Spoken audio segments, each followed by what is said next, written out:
world you need not have tribulation, for I've overcome the world, so be of good cheer. In this world you need not have tribulation, for I've overcome the world, so be of good cheer. Be of good cheer, no longer be sad, have no fear, just rejoice and be glad. Rejoice and be glad, rejoice and be glad. Have no fear, rejoice and be glad. That is from today's reading that we're going to be doing right now from A Course in Miracles, Chapter 4, The Illusions of the Ego. Yesterday, or the last video, was the introduction to this chapter, and this is section 1. It's called Right Teaching and Right Learning. Here we go. A good teacher clarifies his own ideas and strengthens them by teaching them. Teacher and pupil are alike in the learning process. They are in the same order of learning, and unless they share their lessons, conviction will be lacking. A good teacher must believe in the ideas he teaches, but he must meet another condition. He must believe in the students to whom he offers the ideas. Many stand guard over their ideas because they want to protect their thought systems as they are, and learning means change.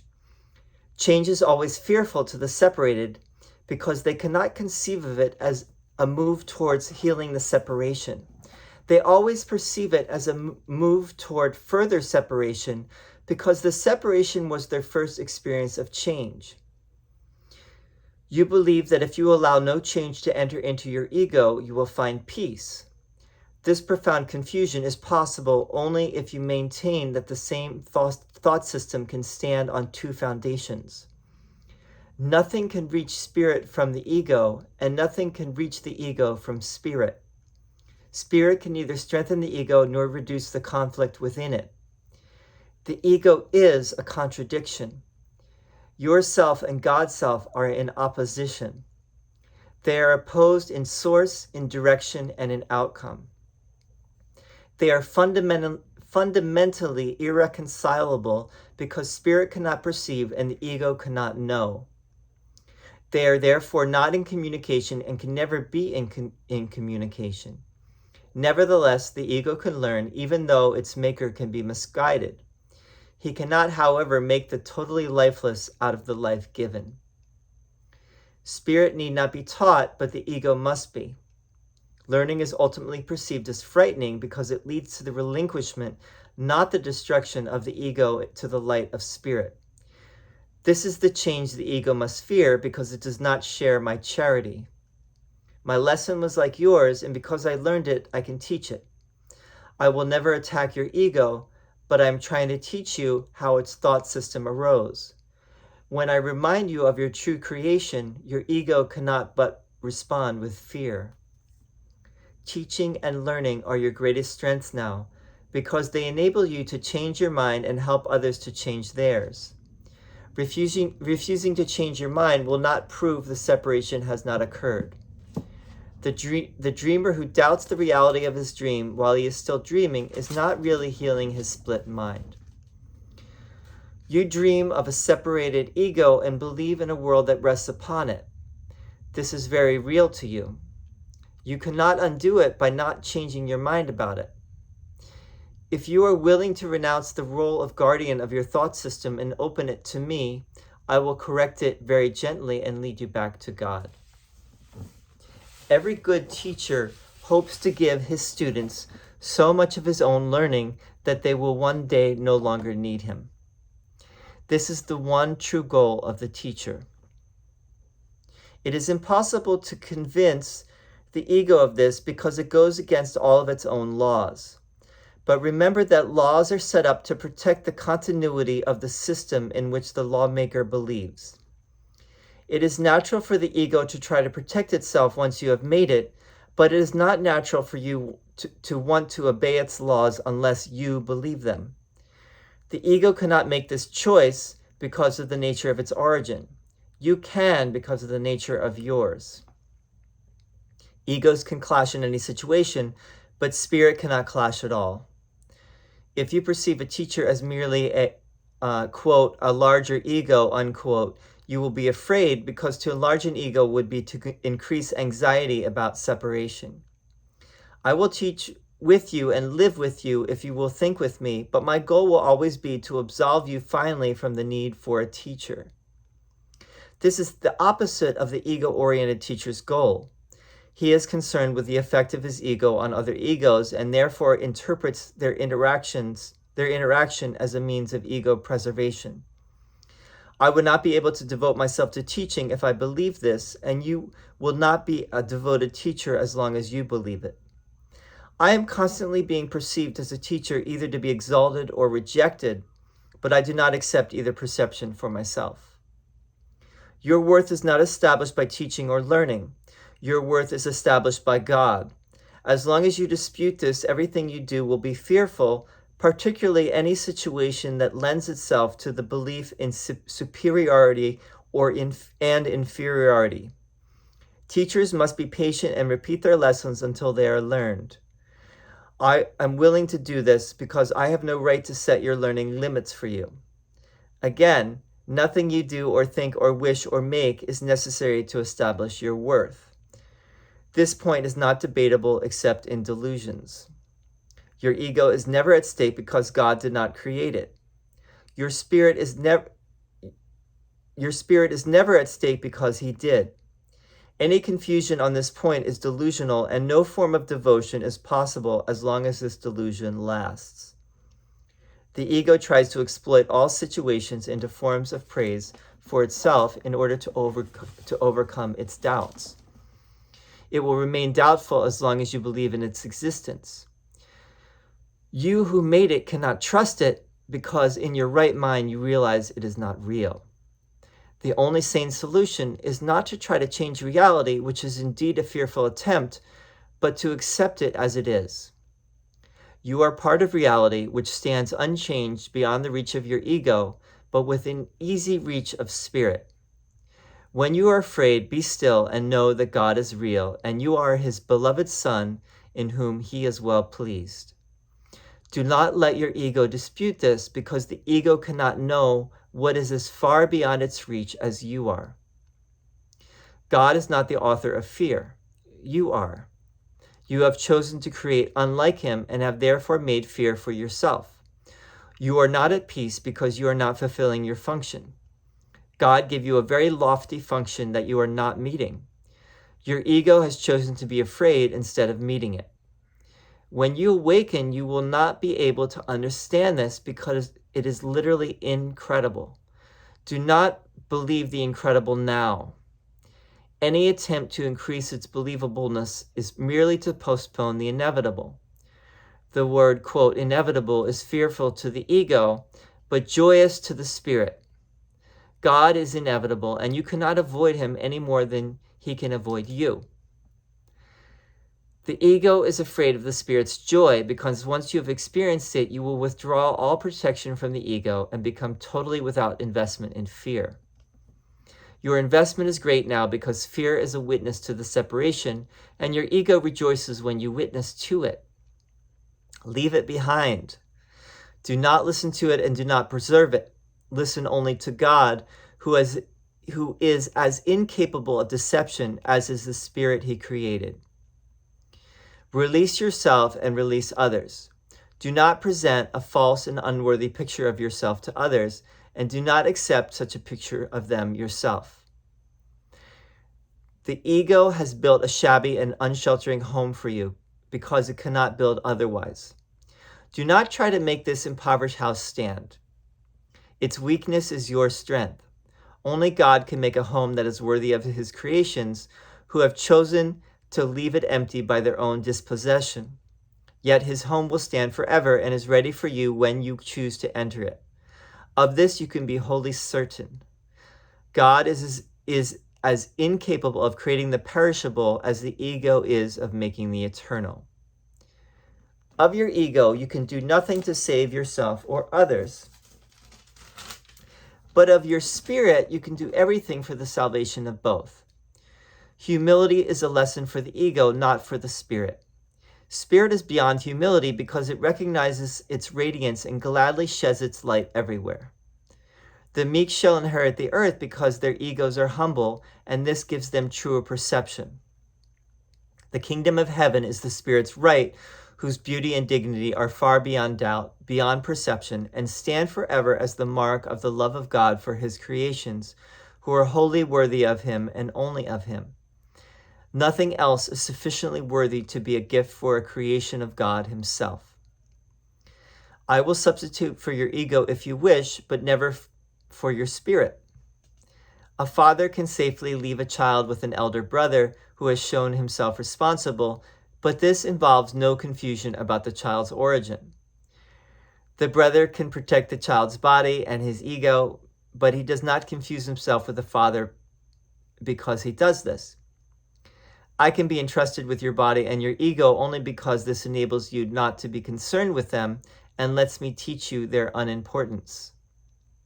I could not understand their importance to you if I had not once been tempted to believe in them myself.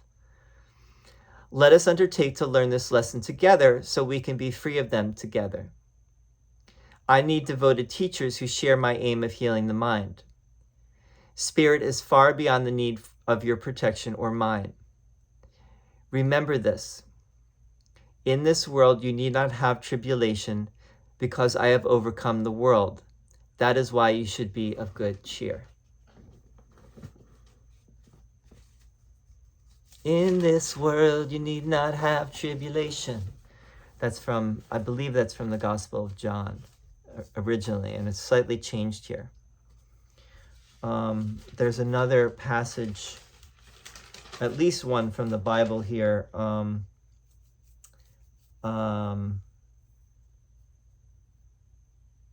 Give me a second. You are God's beloved Son in whom he is well pleased. As you know, that's from when the first, I believe it's in Matthew, the first appearance of Jesus in the text where the heavens open up. I don't remember exactly what happens, but the voice comes from heaven. This is my beloved Son in whom I am well pleased. And it makes Jesus seem special, which in a sense he is, and no more special than anyone else. In spirit we are one. We are all equals. Jesus is reminding us again and again that he's like our elder brother who has been tempted. He says that here. He was tempted just like we are to believe the ego, to follow the ego, and to give in to the fear. And so because he went through that himself, he can help lead us out of it as well. And that's what he wants to do. And there's some things that he says here that might sound a little weird, like that he wants to be the guardian of our thought system and take over our ego and our body. What does that mean exactly? And some people I've seen, the reason I point that out is because I've seen online, some people have criticized A Course in Miracles in that regard. But I mean, I can understand that actually, because people will say, well, what are you opening yourself up to here? You're giving your power to maybe this spirit that does not have your best interests in mind. So how do you know? And that's, you don't know. And that's where Jesus is trying to tell us that is the ego. That's why people will reject this and will reject the Jesus of A Course in Miracles, because they're not willing to let go enough for him, for his guidance to help in this regard. And that takes many forms. One form would be just putting the book away and saying, I don't want to hear it. Others would be, not completely reading and understanding and getting what is being said. That's the purpose of what we're doing here, which is try to clarify a little bit of what's being said. This is a great, Jesus is saying, my purpose is to make myself superfluous. That is the goal of any true teacher. Any good teacher does not want to make you a slave to them, does not want you to be at their mercy forever. They want to set you free. And that goes for anything, really. But in this regard, even more so, Jesus is trying to tell us, I'm not here to, I don't want to create followers. I want to set you free. I want to help set you free. But really, that's your choice. I can't do that for you. I cannot choose for you. You have to choose that yourself. You have to try to understand what I'm saying here and maybe take it to heart and recognize that it is true.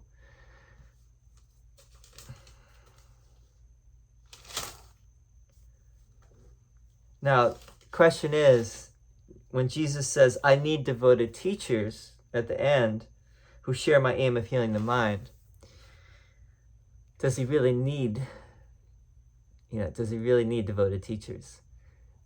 Or is that more figurative than literal, and he's trying to motivate us, motivate the reader to take up the course, not take up the cross, but take up the course and follow, but not follow forever. Just follow until you get in the flow, of spirit.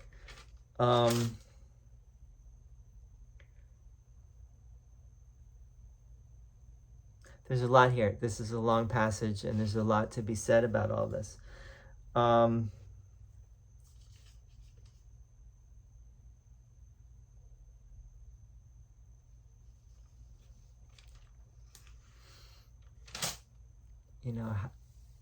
The ego's house cannot stand.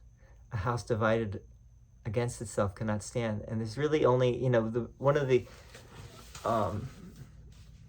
incredible things about the Course, incredible in a good way, is that it makes it very simple. There's only two things.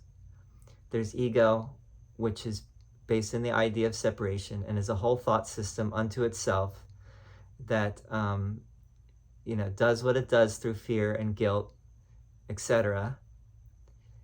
And then there's spirit, which is the only house that, the house that God built, that the home that is eternal. Which do we want? And even if we reject God's house, God's home, it's waiting for us. It's waiting whenever we're ready. And Jesus is reminding us again and again through the Course. It's inevitable.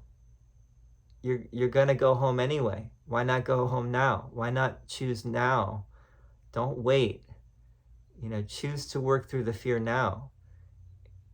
And you'll realize, you'll come to recognize and realize that you didn't give up anything by doing that.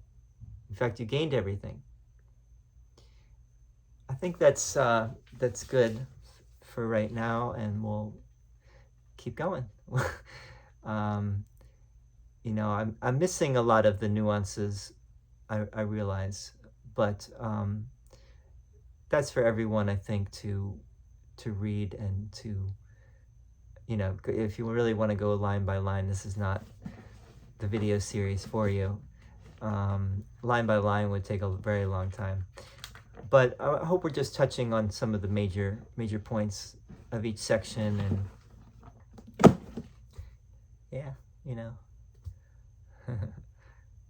thank you for listening. I would love to hear your comments.